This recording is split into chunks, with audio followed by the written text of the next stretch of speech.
Welcome to উড়ান পাঠশালা। আমি জেএনকে sir. যে ক্লাসগুলো নিচ্ছি আগামী দিনেও নেব, সেগুলো হচ্ছে ওয়েস্ট বেঙ্গল পুলিশ এবং কলকাতা পুলিশ। শুধু তাই নয়, এই যে কোয়েশ্চেনগুলো যেগুলো করাচ্ছি, এগুলো যে পার্টিকুলারলি এই এক্সাম সি আসবে এমন কোনো কথা নেই। এগুলো হচ্ছে school service commission group C, যেটা অলরেডি ফর্ম ফিল আপ শুরু হয়ে গেছে, সেখানেতেও আসতে পারে। Even staff selection commission means SSC, সেখানেতেও এই কোয়েশ্চেনগুলো আসতে পারে।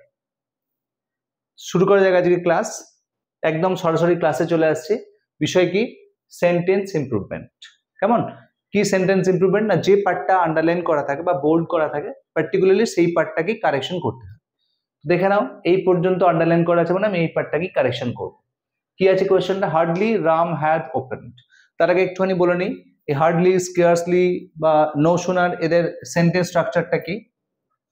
হার্ডলি প্রসঙ্গে বলি আগে, যেহেতু কোয়েশ্চেনেতে আছে। হার্ডলি, তারপরে হচ্ছে had, subject V3, when, subject V2। এটা একটা হয়। Hardly plus did plus subject V1 plus when, subject V2। এই হচ্ছে হার্ডলি সেন্টেন্স স্ট্রাকচার। একটুখানি মনে রেখে দিও তার সঙ্গে একটু, যে hardly is followed by when, hardly is followed by when। এই when এর পরিবর্তে দেন, বাট, ঠিক আছে, এগুলো কোনোটাই হবে না। দ্যাট কখনোই হবে না, এটা মনে রাখবে। তাহলে hardly is followed by when, কারণ এই হোয়েনটার পরিবর্তে অনেক সময় বাট ইউজ করা থাকতে পারে, দেন ইউজ করা থাকতে পারে, বা দ্যাট ইউজ করা থাকতে পারে। এটা কখনোই হবে না, কারণ হার্ডলি এই স্ট্রাকচারটা ফলোড বাই দেন, এই followed by when, next subject V2, এই স্ট্রাকচারটাকে ফলো করবে। তো দেখে নেওয়া যাক। এবার একটুখানি বলে রাখি, আর একটু ইনফরমেশন দিয়ে রাখি, যে হার্ডলি এটা হচ্ছে একটা নেগেটিভ ওয়ার্ড। হার্ডলি বলো, no sooner, barely, scarcely, never, no, not, কেমন, এগুলো প্রত্যেকটাকে বলা হয় নেগেটিভ ওয়ার্ড। তো সেন্টেন্সের প্রথমে নেগেটিভ ওয়ার্ড আছে, দেখো। তো সেন্টেন্সের প্রথমে নেগেটিভ ওয়ার্ড থাকলে সবসময় ফলোড বাই হয় অক্সিলারি, তারপরে হয় সাবজেক্ট। কেমন? এই প্রসেসটা ইনভার্সনের প্রসেস, ইনভার্সন বলা হয়। তো এটাকে খেয়াল রাখবে। তো আমরা দেখবে প্রিভিয়াস ক্লাসে ইনভার্সন বিষয়ে আরো কিছু বলা আছে। তো স্ট্রাকচার ফলো করি এবার। হার্ডলি হ্যাড সাবজেক্ট V2, এখানে সাবজেক্ট হচ্ছে রাম, হার্ডলি রাম নেই কোথাও। তার নেক্সট অপশনে আছি, তাহলে এই যে অপশনটা দেখো, হার্ডলি ডিড সাবজেক্ট, তাহলে হার্ডলি ডিড রাম ওপেনড, এটা ওপেনড হবে না, হার্ডলি হ্যাড রাম ওপেনড। দেখো অপশন বি রয়েছে, এটা হতে পারতো যদি আমরা এটা ওপেনডের জায়গায় ওপেন করতাম, তাহলে এই অপশনটা হতে পারতো, কারণ ডিডের পরে ভার্বের V1 ফর্মটা বসে, এখানে আছে V3 ফর্ম, সেই কারণে এটা হবে না। অর্থাৎ hardly had subject V3, hardly had subject V3, আর হার্ডলি ডিড সাবজেক্ট V1। এটা হতে পারতো, বাট এখানে ওপেন আছে, সেই কারণে হবে না। অর্থাৎ রাইট আনসার হচ্ছে অপশন বি। নেক্সট কোয়েশ্চেনে আসি। কি আছে? The more time we West, the little options we have in the exam. দেখো এখানে দুটো অপশনস, প্রথম কথা নো ইমপ্রুভমেন্ট হবেই না, প্রথমেই এলিমিনেট করলাম। এখানে হওয়ার মতো দুটো অপশন আছে, এ আর সি। এবার একটুখানি বলে রাখি যে কোনটা কি আগে ডিসকাস করি। লেস, এটা হচ্ছে comparative degree of little, best ওয়ার্ডটা হচ্ছে লিটল, লিটল তার কম্পারেটিভ হচ্ছে লেস, সুপারলেটিভ হচ্ছে লিস্ট। তো less followed by uncountable noun,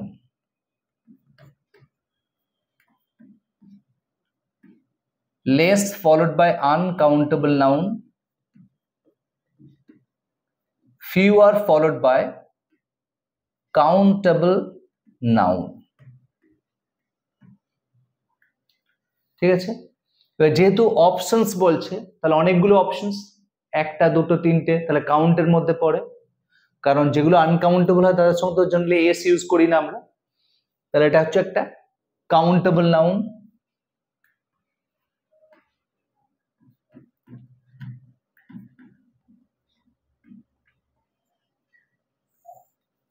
countable noun বোঝা গেল। এবার তাহলে লেস অপশনটাকে আমরা ইউজ করব না, তাহলে কাকে ইউজ করবো? এইভাবে এলিমিনেট করা যায়, ফিউয়ার ইউজ করব।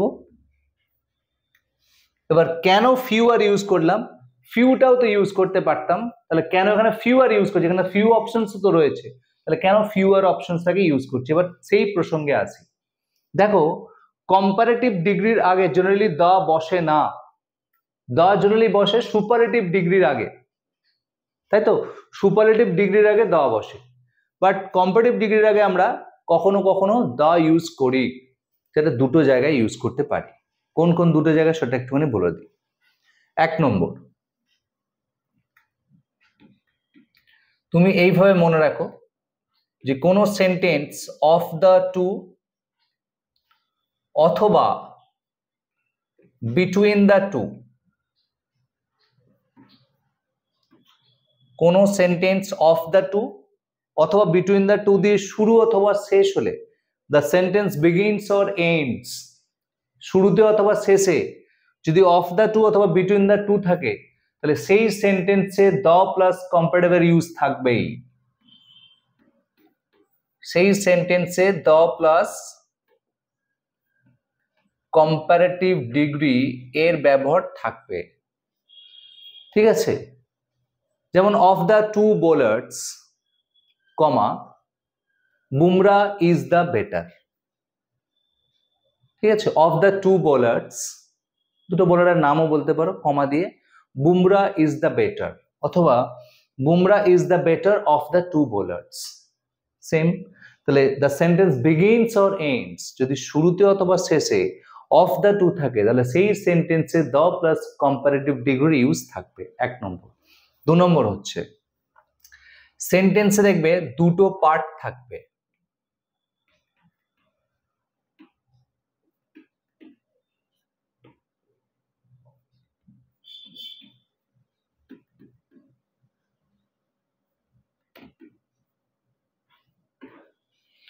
এখানে একটু বলে রাখি, এই যে দায়ের যে ইউজটা হচ্ছে, এই দাটাই হচ্ছে অ্যাডভার্বিয়াল ইউজ।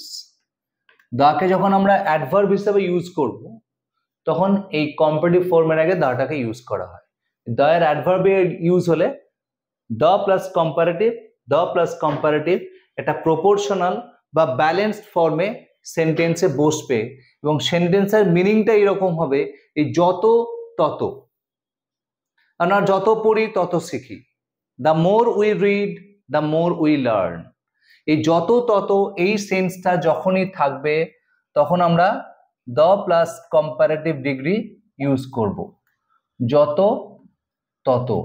এই অবশ্যই মাথায় এই দাড়িটা দিও, নাহলে 33 বোঝাবে, তুমি যতদিন বাঁচবে ততদিন আমি তোমার সঙ্গে থাকবো বলে মাথায় দাড়িটা দিলে না, মানে 33 দিন পরে তুমি চলে যেতে পারো, কোনো কোর্ট কেস হবে না।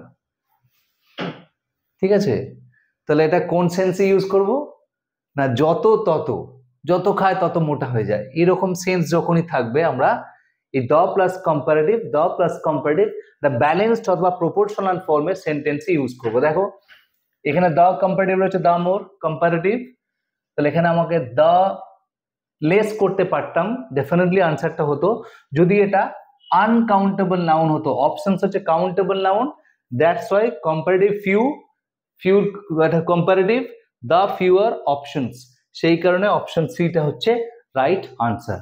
কেমন?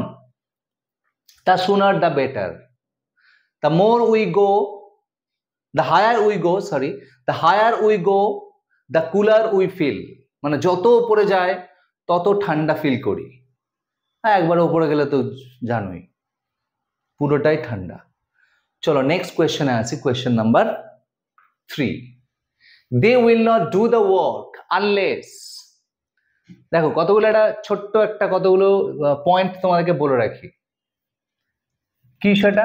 এই আনলেস আনটিল এটা হচ্ছে কনজাংশন, আনটিল আনলেস এটা হচ্ছে conjunction.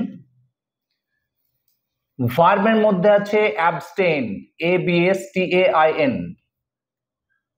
Abstain. Refrain, REFRAIN, refrain. Prohibit,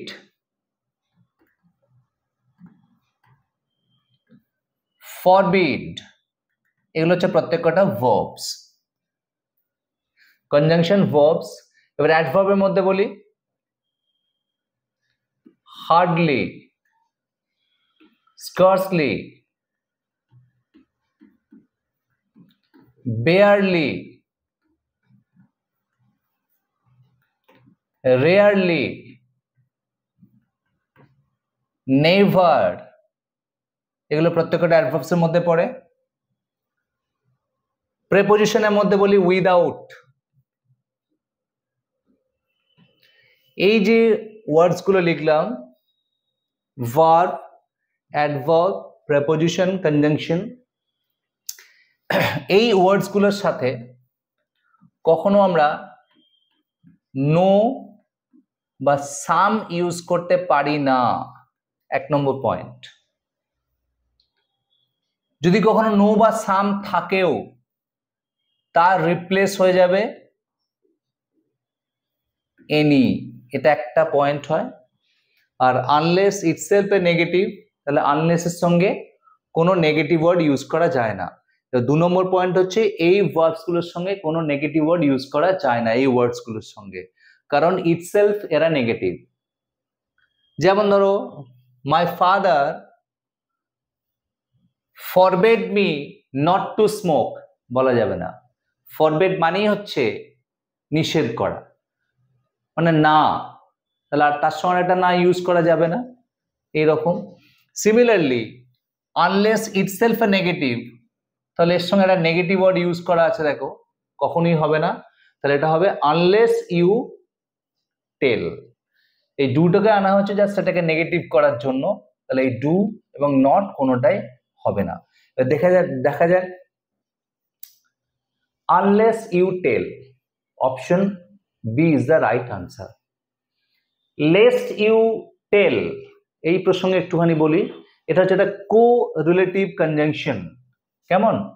option 1 এ যেটা আছে, lest is followed by should, lest থাকলে ফলোড বাই শুড হয়। যেমন work hard lest you should fail, এইরকম। কেমন? বেশ। আর ইফ তো কন্ডিশনের ক্ষেত্রে ইউজ করা হয়, সুতরাং the right answer is option B. Question number 4. One of my friends has able, competent and bravery. ঠিক আছে, এবার দেখো কি কোয়েশ্চেনটা একটু খেয়াল করে দেখো, কোয়েশ্চেনটা দেখে খুব ইন্টারেস্টিং কোয়েশ্চেন। দেখো হ্যাজ এর পরে এবল হচ্ছে অ্যাডজেক্টিভ, অ্যাডজেক্টিভ এটা হচ্ছে নাউন, তাই তো? তাহলে আমরা বিভার্ব থাকলে অ্যাডজেক্টিভ ইউজ করতে পারতাম। আমি যদি বলতে one of my friend is able বলতে পারতাম। তাহলে এখানে হ্যাজ আছে, তাহলে হ্যাজ থাকলে ফলোড বাই নাউন ইউজ করতে হবে। তাহলে এবল, এবিলিটি, তাই তো? কম্পিটেন্টের নাউন হচ্ছে কম্পিটেন্স and bravery. তাহলে one of my friends has ability, bravery and competence, এটাও বলা যায়, কারণ এই অপশনটাই রয়েছে। যদিও এটা হওয়া উচিত ছিল ability, কম্পিটেন্সটাকে আগে লিখবে and bravery। কেমন? একটুখানি এটা টাইপিং এর মিস্টেক হয়েছে, তাহলে আমি বলে দিচ্ছি আনসারটা, ability, competent and bravery। ঠিক আছে? আর এটা হতে পারতো যে এবল কম্পিটেন্ট অ্যান্ড ব্রেভ, এটা হতে পারত। যদি এখানে ইজ থাকতো, হ্যাজ এ রিপ্লেস, যদি ইজ থাকতো তাহলে হতো ইজ এবল, কম্পিটেন্ট,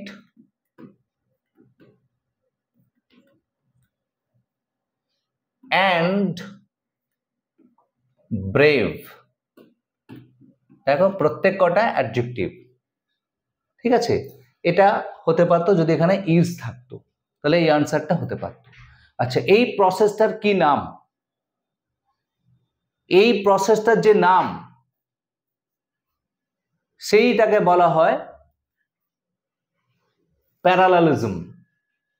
প্যারালালিজমটা কি না, প্যারালালিজম হচ্ছে যে, দেখো এখানে প্যারালালিজমের স্ট্রাকচার, কেন প্যারালালিজম বলছি আমরা, দেখো প্রত্যেকটা ভার্বের সেম প্যারালালি স্ট্রাকচার আমরা ইউজ করেছি। যদি আমরা বি ভার্ব ইউজ করতাম প্রত্যেকটাকে অ্যাডজেক্টিভ ইউজ করতাম, হ্যাজ ইউজ করেছি বলে প্রত্যেকটাকে নাউন ইউজ করছি। এই প্রসেসটাকে নাম হচ্ছে প্যারালালিজম, ইংলিশে গ্রামাটিক্যাল টার্ম হচ্ছে প্যারালালিজম। কেমন? বেশ, নেক্সট কোয়েশ্চেন আসি, question number 5, owing to his negligent. দেখো এটা যেটা প্রেপোজিশনাল ফ্রেজ, সবসময় একটা জিনিস ছোট্ট করে মনে রেখে দাও, সেটা হচ্ছে প্রথম কথা হচ্ছে প্রেপোজিশন followed by gerund বা noun, ঠিক আছে? preposition followed by gerund একটা পার্ট। নেক্সট পার্ট হচ্ছে preposition, তাই তো? তার মাঝখানে কখনো প্রোনাউন বসে না, সবসময় বসে পজেসিভ অ্যাডজেক্টিভ। তাহলে preposition plus possessive adjective plus gerund, gerund মানে হচ্ছে verb ing,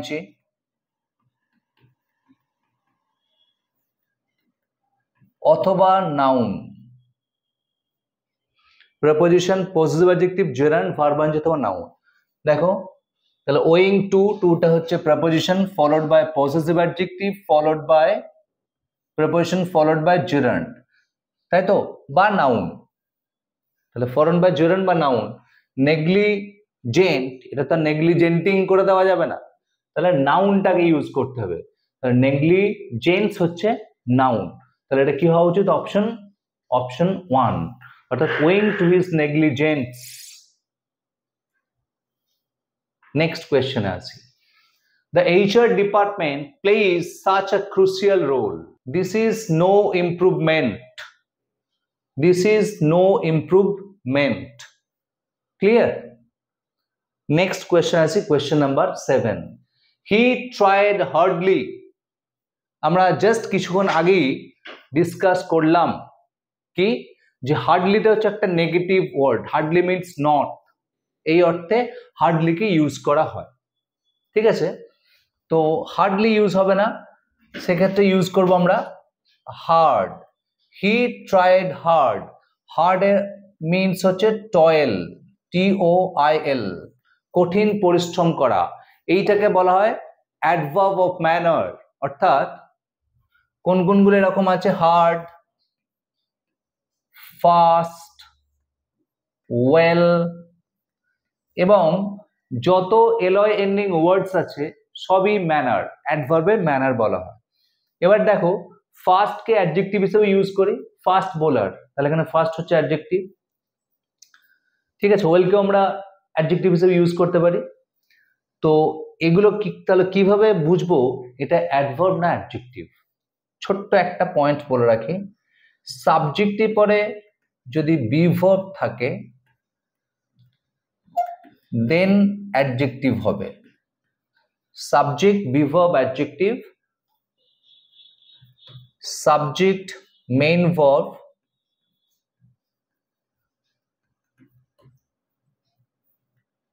adverb, subject, main verb, adverb.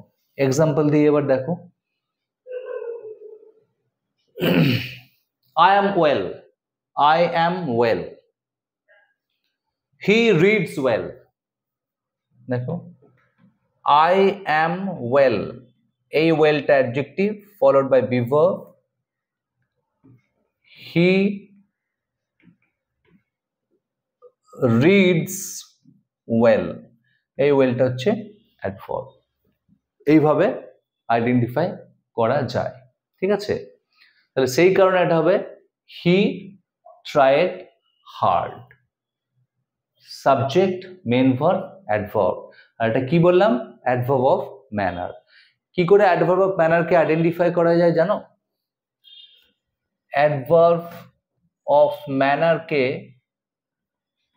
কিভাবে আইডেন্টিফাই করা যায় না, তুমি যদি ভার্বকে হাউ দিয়ে কোয়েশ্চেন করো, সে কেমন কাজ করে, সে কেমন করে হাঁটে, স্লোলি, সে কেমন করে ঘরে ঢুকলো, সাইলেন্টলি, তাহলে হাউ দিয়ে কোয়েশ্চেন করলে উই ফাইন্ড ম্যানার, ম্যানারটাকে আইডেন্টিফাই করতে পারি। কেমন? বেশ, নেক্সট কোয়েশ্চেনে আসি। কোয়েশ্চেন নাম্বার 8, হি কর্ডিয়ালি এনকোয়ার্ড। মনে রাখো, এনকোয়ার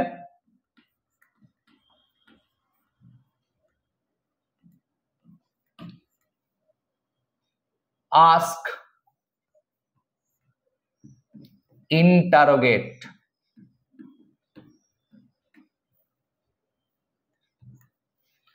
এদের পর followed by WH word, followed by WH word, অথবা if, অথবা whether, ঠিক আছে? তাহলে এনকোয়ার্ড, আস্ক, ইন্টারোগেট, এদের পরে কে বসবে? WH ওয়ার্ড থাকতে পারে, ইফ থাকতে পারে, অথবা ওয়েদার থাকতে পারে। তাহলে এনকোয়ার্ডের পরে WH ওয়ার্ড আছে, তাহলে তাতেও কেন সেন্টেন্সটা ভুল? এবার বলি, এই যে WH ওয়ার্ডটা ইউজ করা হয়েছে দেখো সেন্টেন্সের মাঝখানে, এই WH ওয়ার্ডটা ইউজড অ্যাজ কনজাংশন। এই WH ওয়ার্ডটা কিন্তু ইন্টারোগেটিভের WH ওয়ার্ড না, এটা ইন্টারোগেটিভ সেন্টেন্স না, এটা হচ্ছে একটা স্টেটমেন্ট। তো সেই ক্ষেত্রে আমরা যখন কোনো সেন্টেন্সের মাঝখানে WH ওয়ার্ড বসে, সেটা কখনো ইন্টারোগেটিভ সেন্টেন্স হতে পারে না। ইন্টারোগেটিভ সেন্স হলে প্রথমেই হতে হবে সেটা। তাহলে এই WH ওয়ার্ডটা হচ্ছে কনজাংশন। যখনই কোনো WH ওয়ার্ড কনজাংশনে কাজ করে, তারপরে হয় সাবজেক্ট ভার্ব বা সাবজেক্ট অক্সিলারি ভার্ব। সেই কারণে দেখো, ঠিক আছে, সরি, সাবজেক্ট, হ্যাঁ সাবজেক্টের পরে ভার্ব বা এইভাবে বসবে আমরা সেন্টেন্স স্ট্রাকচারটা। কিন্তু শুধু অক্সিলারি কখনো সেন্টেন্সের প্রথমে আসবে না। এইটা যদি হাউ ওয়াজ মাই হেলথ যদি আমরা এইটুকু নিতাম, তাহলে এখানে একটা ইন্টারোগেশন বসতো, হাউ ওয়াজ মাই হেলথ। যখন ইউজড অ্যাজ কনজাংশন, তখন ভার্বটা সাবজেক্ট আসছে, দেখো সাবজেক্টে পরে আসবে ভার্ব, তাহলে এটা হচ্ছে WH ওয়ার্ড, এটা হচ্ছে সাবজেক্ট, তাহলে ভার্বটা শেষে আসবে ওয়াজ। ক্লিয়ার? এই হচ্ছে বিষয়। তাহলে WH word used as conjunction হলে তারপর সাবজেক্ট ভার্ব বা সাবজেক্ট অক্সিলারি ভার্ব বসবে, এইটা হচ্ছে বিষয়। তাহলে তুমি মনে রাখো যে এদের পরে কে বসে? WH ওয়ার্ড, ইফ, ওয়েদার, এবং WH ওয়ার্ড যখন কনজাংশনে কাজ করে তারপরে সাবজেক্ট ভার্ব বসে। Next question number 9, they had not been sympathetic. যদি বি হতো তাহলে সিম্প্যাথেটিক ইউজ করতাম, যেহেতু ভার্বের কথা বলছে, দেখো বিনের পরে ভার্বের ভিটি ফর্মটা বসে, তাহলে এখানে ভিটি ফর্ম হচ্ছে একমাত্র অপশন বি, সিম্প্যাথেসাইজড। এসিডিও হতে পারতো, কেমন? সেই কারণে এটা হবে sympathized to the poor, not sympathetic to the poor. আমি যদি বলতাম হি ইজ সিম্প্যাথেটিক, তখন বলা যেতে পারতো, যেহেতু বিন ইউজ করছি, বিন ইউজ করে ফলোড বাই V3, সেই জন্য ওটা sympathized. Next question and last question, question number 10, we have looked forward to the arrival for the new machinery for 2 weeks. আমরা কি জানি না, ফর দি টাইম মেনশন করা থাকলে the tense definitely perfect continuous tense হয়, তাই তো? তাহলে এটা প্রেজেন্ট পারফেক্ট কন্টিনিউয়াস হবে, যার সেন্টেন্স স্ট্রাকচার সাবজেক্ট হ্যাজ অথবা have plus been plus verb ing plus time. কেমন? Verb ing plus time. তাহলে কি হওয়া উচিত? We have been should be looking forward to the arrival. Looking forward to the arrival, looking forward to অর্থাৎ option C. ঠিক আছে, এই প্রসঙ্গে আরেকটুখানি বলি, লুক ফরওয়ার্ড টু প্রসঙ্গে একটুখানি বলে রাখি, it is a very important একটা পয়েন্ট। সেটা হচ্ছে look forward two, look forward two এটা হচ্ছে একটা ফ্রেজ যার মানে হচ্ছে অ্যান্টিসিপেট বা এক্সপেক্ট। ঠিক আছে, লুক ফরওয়ার্ড টু যার মানে হচ্ছে অ্যান্টিসিপেট অথবা এক্সপেক্ট। এই লুক ফরওয়ার্ড টু হচ্ছে একটা ফ্রেজ যার পরে ভার্ব আইএনজি বসে। ঠিক আছে, look forward to going, look forward to coming, look forward to expecting, যাই বলো না কেন, look forward to followed by verb ING. যেহেতু এখানে নাউন আছে, জেন্ডার নাউন সেম, সেই জন্য ভার্ব আইএনজিটা হয়নি এই সেন্টেন্সের রেসপেক্টে, কারণ অ্যারাইভালিং কখনো হয় না। হ্যাঁ, এখানে যদি হতো টু অ্যারাইভিং যদি হতো তাহলে ডেফিনেটলি হতো। কেমন? তাহলে লুক ফরওয়ার্ড টু ছাড়াও আরো এরকম অনেক ফ্রেজেস আছে যারা ফলোড বাই ভার্ব আইএনজি হয়। যেমন ধরো বললাম with a view to, with a view to, look forward two with a view to, in addition to. ঠিক আছে, with a view to, look forward to, in addition to, addicted to,